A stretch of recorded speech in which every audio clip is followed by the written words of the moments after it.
चंद्रपूर आणि यवतमाळ जिल्ह्यातील प्रकल्पग्रस्त शेतकरी आणि कामगारांच्या विविध प्रश्नांवरून घुग्गुस इथं महासंमेलनाचं आयोजन करण्यात आलं।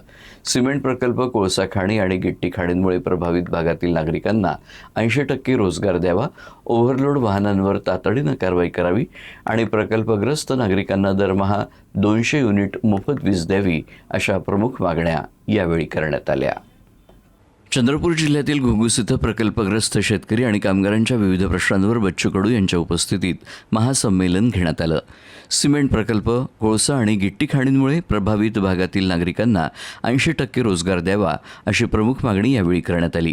1995 मध्ये जमीन अधिग्रहित होऊनही रोजगारापासून वंचित असलेल्या कुटुंबांना नोकरी द्यावी, तसंच जमीनधारकांना त्यांच्या शैक्षणिक पात्रतेनुसार रोजगार मिळावा, अशी ही मागणी करण्यात आली। खनिज वाहतुकीवरील ओव्हरलोड वाहनांवर तातडीनं कारवाई करावी, प्रकल्पांमुळे शेती कमी झालेल्या शेतकऱ्यांचं योग्य पुनर्वसन करावं आणि पात्र वनजमीनधारकांच्या नावाची 7/12 नोंद करावी, अशी मागणी करण्यात आली। सिमेंट आणि कोळसा प्रकल्पांमुळे वाढलेल्या प्रदूषणामुळे आरोग्य आणि शेतीवर परिणाम होत असल्याचा दावा करत गंभीरपणे प्रभावित गावांचं पुनर्वसन करण्याची मागणी करण्यात आली आहे। तसंच खाणकामामुळे वाढलेल्या मानव वन्यजीव संघर्षावर कायमस्वरूपी तोडगा काढावा, अशीही मागणी करण्यात आली आहे।